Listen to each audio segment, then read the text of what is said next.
सच का आईना देखे तमाम साथियों को स्वागत करते हैं। और अभी हम 1528 दक्षिण पंचायत के वार्ड संख्या 8 में है, चंदा चौक। और सत्यनारायण उर्फ चीनी बाबू के घर पे रात में जो कहते हैं चोर कहें या इसको आप क्या कहेंगे कमेंट करिएगा। घर के अंदर ऊपर का जो मंजिला है फर्स्ट फ्लोर पे आकर के देखिए किस कदर कुर्सी, जैसे कहते हैं कि सरकार पिक्चर में जो कुर्सी रहती है जहां पर अमिताभ बच्चन बैठते हैं चादर बिछा के, उसी तरह से कुर्सी लगा हुआ है। और इसके बाद इस कमरे में आकर के जो भी अनवारी का लॉकर है वो खोल करके गहना वगैरह जो भी कैश नगद वगैरह थे सब लेके यहाँ से रफू चक्कर हो गए। और सबसे बड़ी बात है कि चोर अब जो भी हो इतने शातिर थे कि उनको कैसे पता कि इस मंजिला पे कोई नहीं रहते, इसमें यहाँ पर कुछ भी हो सकता है। जैसे कि मान लीजिए घर में जो रखते हैं लोग सोना चांदी के जेवर हो या नगद हो, यहाँ पर आकर के घटना को अंजाम दिया गया। फिलहाल पुलिस कार्रवाई कर रही है, जांच कर रही है, थाना अध्यक्ष पहुंचने वाले हैं। और लगातार ग्रामीण भी आशंका जाहिर कर रहे हैं कि लगभग कई साल के बाद इस तरह घटना को अंजाम दिया गया है। और हम अपने चैनल के माध्यम से तमाम जितने भी हमारे मित्र बंधु देख रहे हैं, बस एक ही निवेदन है, ठंड के महीना में लगातार चोरी की घटना होती है। गनौली गांव में बीते कुछ दिनों से लगातार चोरी होने के बाद इस बार ठारी गांव को निशाना बनाया गया है। इस चोरी के बाद लोगों में दहशत का माहौल भी कायम हो गया है, चूंकि काफी दिनों के बाद इस गांव में चोरी हुई है। तो कुछ यहाँ के लोग हैं, मित्र बंधु हैं, उनसे जानते हैं किस कदर क्या नाम है और क्या क्या है। जी स्वागत है, क्या नाम है आपका? सुजीत कुमार झा। बताइए ये चोरी, सबसे पहले बताइए चोरी कितने दिन के बाद आपके गांव में हुई है?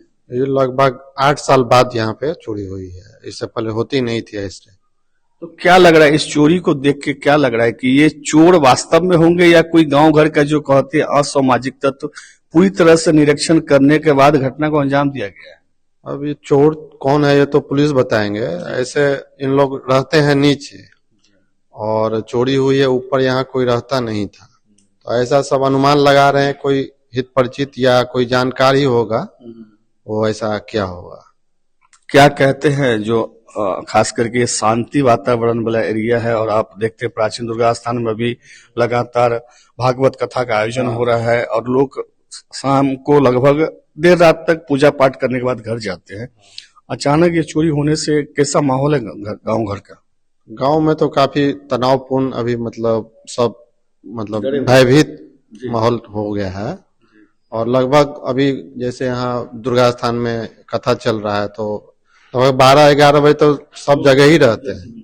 और उसके बाद का ये घटना हुआ है, और घटना भी हुआ है जैसे कभी होता नहीं था यहाँ पे, आदि नहीं थे यहाँ के लोग, और इस तरह से हुआ है कि लोग में डर गए हैं सब यहाँ, ऐसा हुआ है। लगातार जैसे कि देख रहे हैं कि चोर जिस कदर से आया है, ये हमें जो लगता है कि ये चोरी नहीं बल्कि एक सुनियोजित तरीके से ये घटना को अंजाम दिया गया है।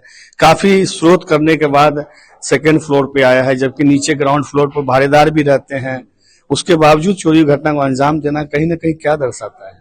तो हो सकता है आपका बात सही भी हो अनुमान, तो हम लोग भी वही अनुमान लगा रहे हैं, क्योंकि ऐसे होता नहीं था कभी। हम लोग तो सब आसपास ही रहते हैं, इनका अगर थोड़ा साइड में पड़ जाता है तो ऐसा घटना कभी हुआ भी नहीं, हम तो देखे भी नहीं है।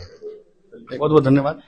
फिलहाल देखिए यहाँ पर एसएचओ 1528 जितेश कुमार मिश्रा के नेतृत्व में जांच कर रही है और पूरी तरह से तत्परता से जो है थाना अध्यक्ष इस घटना को लिए हैं और अभी फिलहाल जो है टीम के साथ यहाँ पहुंचे हैं। देख सकते हैं काफी ग्रामीण लोग भी हैं। तो आइए ब्रह्मदेव जी से जानते हैं। ब्रह्मदेव जी क्या कहते हैं इस चोरी घटना को? सर ये तो सोची समझी साजिश लग रही है, जिस तरह से क्योंकि नीचे ग्रिल ऊपर ग्रिल, फिर मेन चोर को कैसे पता चला कि इसी घर में सारा तिजोरी रखा हुआ है? तो कहीं न कहीं लग रहा है जो गू चोरवा कहते हैं ठेठ भाषा में, आस पड़ोस के ही लोग होंगे, ये बात तय हो रही है। अच्छा, इस घर में जो मालिक है, घर के मालिक कौन कौन रहते, कुछ अंदाजा है आपको? जी मालकिन खुद रहती है यहाँ पर। अच्छा। नीचे में अभी भी हम लोग देखे हैं वो रहती है, 2 किराएदार भी रहता है। जैसे कि थाना अध्यक्ष बता रहे थे, जैसे सूत्रों से पता चला है कि रात में लगभग 1 से 12-1 बजे के बीच में वो लोग शौचालय गए, जिसके बाद सोने के लिए आए, उसके बाद घटना को अंजाम दिया गया। तो क्या ये विषय है, जांच होगी, उसके बाद पता चलेगा कि क्या होता है। जी आप तो छात्र के नेता भी हैं और इस तरह से घटना आपके गांव में होना किस दृष्टिकोण से देख रहे हैं?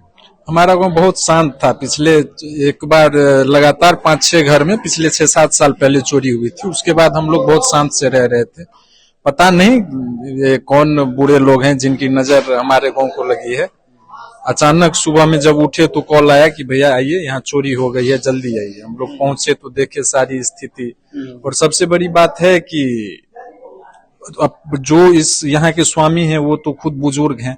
ठंडी का मौसम है, रात को निकलते होंगे, नहीं निकलते होंगे। सुबह उन्हें ये इस चीज का अनुभव हुआ कि मेरा गेट लॉक कर दिया गया है।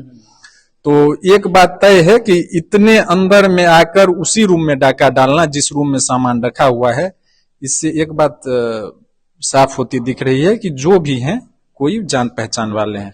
अब वो जांच का विषय है। मैं ये भी नहीं कहूंगा कि हमारा क्षेत्र ये हो गया है वो हो गया है। जांच का विषय है। बुरे लोग जो भी होंगे प्रशासन की नजर में आएगी, पकड़े जाएंगे। एक बात कहना चाहते हैं आपसे, तो काफी जानकार है, हमेशा आप रहते हैं कि थाना अध्यक्ष जो विजितेश मिश्रा है अंदरठाड़ी के, काफी यंगस्टर है और लगातार ये अखबार के माध्यम से हो चाहे संवाद के माध्यम से हो, वो कहते हैं जो घर में कोई नहीं रहता गृह स्वामी उसकी सूचना दे हमें ताकि हम वहां पर नजर बनाए रखें। अगर जैसे कि दरवाजा खुला रखा हुआ था बोल रहे हैं, तो इस तरह से अगर आप भी क्या कहते हैं जिसके घर में कोई नहीं रहते हैं, बाहर रहते हैं, उनको थाना को सूचना देनी चाहिए। ठंड का माहौल है, लोग जानते हैं कि लोग गर्म जब हो जाते हैं एक बार कपड़े के नीचे जाने के बाद उठने में हिचकिचाते हैं, इसी का फायदा उठा के चोर जो है घटना को अंजाम दे देते हैं। तो क्या कहते हैं? नहीं, इसमें ये तो क्लियर है, प्रशासन को आप दोष नहीं दे सकते। मैं तो इस बात को मानता हूं कि मुझे अगर जीना है तो अपनी सुरक्षा का जिम्मेदार मैं खुद हूं। मैं प्रशासन को दोष दूं या किसी को दोष दूं, ये कहीं से भी सही नहीं होगा। एक ये मुख्य बात है कि ठंड की वजह से ठंड का फायदा ये लोग उठाते हैं। तो जागरूकता के लिए यही कहना चाहूंगा या आपके व्यूअर्स के लिए यही एक मैसेज रहेगा कि रात में एक बार अपने घर के इधर से उधर टहल लें। पेशाब करने के बहाने उठे तो एक बार टॉर्च मार के चारों तरफ देख लें।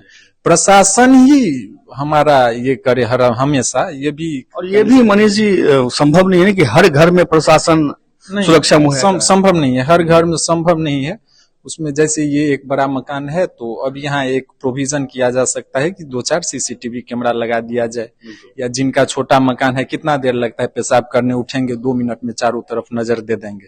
जागरूकता बहुत जरूरी है। जागरूक रहिए। खासकर ठंड के महीने में चोरों का मनोबल बढ़ा हुआ है, तो सब जागरूक रहिए। और इतना तो तय है कि जिस तरह प्रशासन, जैसे गनौली में प्रशासन ने कार्रवाई किया, उसी तरह हम लोग पूरे आश्वस्त हैं कि ये सारे चोर पकड़े जाएंगे जो भी होंगे। चलिए, बहुत बहुत धन्यवाद। रात को लाइन भी कटा था 12:30 और 1 के बीच में। तो हो सकता है उस बीच हो सकता है चोरी। और आदमी को खुद सशक्त होना चाहिए सबसे पहले रात के लिए। चोर ही नहीं है जो चोरी आके चोर कर सकता है, कोई दूसरा आदमी भी आके मर्डर भी कर सकता है चोरी की जगह पे। तो आदमी को खुद सशक्त होना चाहिए। और लाइट कटता है रात को तो लाइट पे थोड़ा ध्यान देना पड़ेगा हम लोगों को। यही हमारा कहना। बहुत अच्छा कहें। तो आप भी जागरूक रहिए, खास करके ठंड के महीने में थोड़ा सा आप भी अपना सुरक्षा खुद देखिए। हर जगह पुलिस प्रशासन नहीं पहुंच सकती है, कुछ जिम्मेदारी हमारी भी होती है, जैसे मनीष जी ने कहा। और ठंड के महीना में विशेषकर ध्यान देना चाहिए। और बने रहिए सच के आईना के साथ। तमाम खबरों के लिए हमारे चैनल को लाइक, सब्सक्राइब, शेयर कर दीजिएगा। और पुनः एक बार हम अंदरठाड़ी SHO जितेश मिश्रा से निवेदन करेंगे, जो भी चोर हो उनको आप उद्भेदन करके कड़ी से कड़ी सजा दीजिए ताकि वो लोग फिर इस तरह की घटना को अंजाम न दिया जाए। और एक चीज हम बताएंगे, अभी हम आ रहे थे तो एक बाबा थे, बहुत सीनियर थे, उन्होंने कहा कि हमारा गांव में तो अखन कथा चले छे प्राचीन दुर्गा स्थान में, लेकिन जे कोई चोर हेते वो 1 महीना के अंदर भस्म भ जेते। तो बाबा का भी चमत्कार देखते हैं और चोर का भी चमत्कार देखते हैं। तो जय हिंद, जय भारत, धन्यवाद।